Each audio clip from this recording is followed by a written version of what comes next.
Coucou tout le monde. Alors aujourd'hui, j'ai envie de parler livres avec vous. Donc voilà, je vais revenir sur les lectures que j'ai pu faire. Et je suis allée m'acheter des livres chez le bouquiniste et à la librairie, tout ça. Donc je vais vous présenter tout ça. Mais d'abord, je voulais refaire un petit point lecture sur les derniers livres que j'avais pris et ceux que j'avais lus. Donc j'avais pris celui-ci, donc un manga, Un drôle de père. Donc franchement, pour un premier manga, ça m'a bien plu. J'avais jamais lu de manga de ma vie. Donc on était sur l'histoire d'un homme de 30 ans, célibataire, et qui en fait a décidé d'élever la petite fille, Rin. C'est la petite fille de son défunt grand-père. Et en fait, il va apprendre sur le tas, quoi, comment éduquer une enfant, comment s'organiser au quotidien quand on a un travail, une enfant à charge, et tout ça. Donc c'est plutôt un petit peu, ouais, un petit peu drôle, moi je trouve. Le fait qu'il cherche des garderies, tout ça, tout ça. Donc pour un premier manga, ouais, je recommande, il est pas mal. Édition Delcourt, donc c'est le tome 1, celui-ci. J'ai pris plusieurs tomes, donc je vais voir la suite. Et ensuite, j'avais pris ce gros pavé de La vie de Joséphine Baker. Voilà, et franchement, ce gros pavé, il est génial. Il est vraiment au top, on le lit vraiment facilement. C'était donc une BD. On le lit vraiment facilement parce que c'est dense et on retrouve vraiment toute la vie de Joséphine. Et je trouve que c'est une personnalité à connaître. Et vraiment, ça explique vraiment sa vie par tous les chemins qu'elle est passée, par tout ce qu'elle a fait dans sa vie, parce que c'était quand même une femme engagée. Il y a aussi toute sa chronologie, les événements de sa vie, tout ça. Et il y a aussi toutes les personnalités qu'elle a pu rencontrer dans sa vie. Il y a Fidel Castro, il y a Brigitte Bardot, tout ça. Donc toutes les personnalités qu'elle a pu côtoyer, Colette. Enfin voilà. Donc franchement, il est super intéressant. Je le recommande vivement aussi.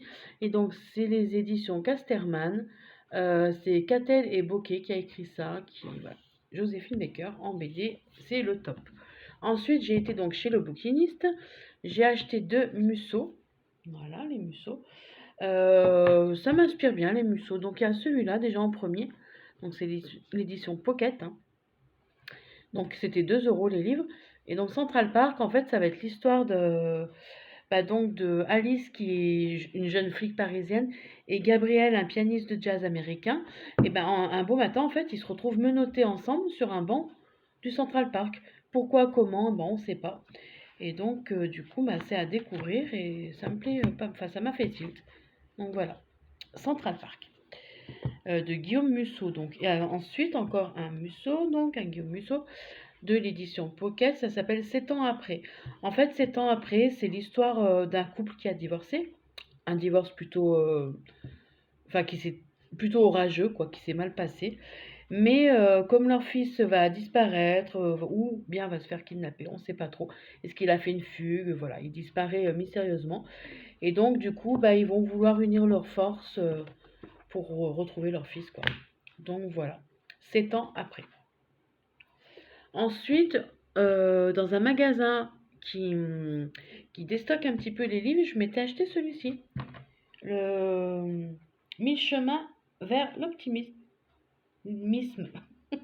Excusez-moi, donc c'est plein de petites phrases pour aider, voilà, à un petit peu avoir les choses meilleures, tout ça. Donc franchement, il est choupinou ce petit livre-là. J'ai payé quoi, 4,50 € je crois. Il est super beau à l'intérieur, il y a plein de belles phrases, des beaux décors, tout ça, des citations. J'aime bien ce petit genre de livre qui tient maintenant, hein. Voilà. 1000 chemins vers l'optimisme. Et c'est Albin Michel qui fait ça. Qu'est-ce que vous voyez là? Ça brille. Ouais, Albin Michel. Ensuite, il y a celui-ci d'Ivan Calberac de l'édition Le Livre de Poche. Il a été adapté au cinéma. Et ça s'appelle Venise n'est pas en Italie. Donc c'est l'histoire en fait d'une famille. Et le garçon de cette famille va tomber amoureux d'une fille. Et en fait, quand cette fille-là va lui proposer de partir en voyage avec lui, en Italie, et figurez-vous qu'il y a toute la famille qui a décidé de suivre le garçon. Donc, à mon avis, ça va être les aventures de cette famille un peu foldingote, voilà. Pareil, ça m'attire bien tout ça et ça a été adapté au cinéma, donc je vois qu'il y a Benoît Poelvoorde là. Voilà, ouais. Hem, bon, on verra bien ce que ça donne, hein. Voilà. Venise n'est pas en Italie. Ensuite, il y a Les Grandes Bourgeoises. Voilà, j'aurais dû peut-être un petit peu plus me reculer. Les Grandes Bourgeoises de chez Pocket, bon, pareil, hein, il vient de la librairie Joseph et Guibert, franchement, pour un prix, tout petit prix, 1,50 €. Bah ça va être l'histoire de 6 femmes et d'un bijou, en fait. Donc, comme je comprends. Et autour de ce bijou, bah, on va un peu découvrir le caractère de toutes ces femmes, quoi. Les secrets inavouables, la jalousie, les regrets, la joie, tout ça, tout ça. Donc, c'est autour de, j'ai l'impression, de caractère de ces 6 femmes. Donc, voilà. Bon, ça change un petit peu, ça m'a l'air pas mal. Il est assez petit à lire. Les grandes bourgeoises, mais bon. Je lirai d'abord ceux que j'ai empruntés, puis bah, ceux-là, comme c'est les miens, je prendrai un peu plus de temps. Donc, c'est un livre d'Emmanuel de Boisson, excusez-moi, Boisson, oui. Voilà. Ensuite, bah ça, hein.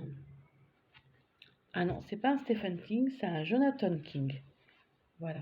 C'est même pas un Stephen King, c'est Jonathan King. Bah en fait, ça va être l'histoire encore mystérieuse.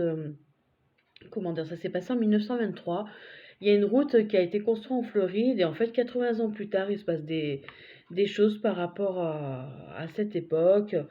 On va retrouver une série de lettres, tout ça, donc sur des disparus. Voilà, donc bah, c'est toute une enquête, je pense, sur tout ce qui s'est passé à ce moment-là. Donc ça s'appelle La Voix des oubliés et c'est chez l'édition Archie à Poche. Voilà. Ça m'attirait bien aussi. Et le dernier que j'ai acheté, c'est un livre de Willa Marsh, Le journal secret d'Amy Wingate. Donc de chez J'ai lu. Pareil, un petit prix, 1,50 € chez le bouquiniste. Et en fait, bah, c'est une dame, enfin oui, qui vit toute seule, tout ça, dans une étroite bicoque victorienne au bord de la mer. Et pour un petit peu bah, chasser ses idées noires, elle va commencer à tenir un journal. Elle va écrire un peu sur l'un, sur l'autre, les secrets de l'un, de l'autre. Donc voilà, bon, c'était un... Ouais, c'était sympa aussi à découvrir, voir ce qu'elle a comme secret sur les uns et sur les autres. Voilà, voilà, voilà. Donc, bah, ça me fait que j'ai acheté bah, 1, 2, 4, 5 chez le magasin pas cher, 6, 7 livres. Et franchement, vraiment pour un tout petit prix. Et j'ai vu qu'après, que chez donc, Joseph et Guibert, là, la librairie, qui vendait vraiment des livres, mais vous savez, sur le développement personnel, sur les, voilà, les astuces de bien-être, tout ça. Et j'avais pas vu que c'était aussi des livres d'occasion. Et franchement, c'est des tout petits prix pour des livres, mais impeccables, quoi. Impeccable, impeccable. Ils ont à peine été touchés. Voilà, ils sont vraiment tout neufs. Donc la prochaine fois, j'irai m'en acheter d'autres. Parce que bah ça y est, hein, je me suis vraiment remise dedans et c'est ma passion qui reprend le dessus, la passion des livres. Bon, c'est pas que je m'ennuie, que j'ai rien d'autre à faire, bien évidemment que non. Mais en tout cas, ça fait du bien et c'est un super échappatoire. Donc quand j'arrive plus trop à réfléchir, que j'ai plein de créations, que j'ai bah, toutes les choses à côté, mes projets, tout ça, bah, je prends quand même un livre, je me mets une demi-heure avec mon livre et ça permet de, voilà, de s'évader un petit peu et ça fait du bien. Surtout que j'ai découvert les booktubeuses et je trouve ça vraiment passionnant comment elles présentent, comment elles amènent à ce qu'on a envie de lire et tout ça, quoi. Donc c'est génial. Donc dites-moi si vous connaissez les livres bah, que je vous ai présentés. Dites-moi aussi s'il y a des livres que vous voulez me conseiller ou si vous voulez plus de retours sur certains livres. Enfin voilà, j'attends donc vos avis. En attendant, bah, je vous dis de bien prendre soin de vous et à bientôt. Bonne journée, bisous.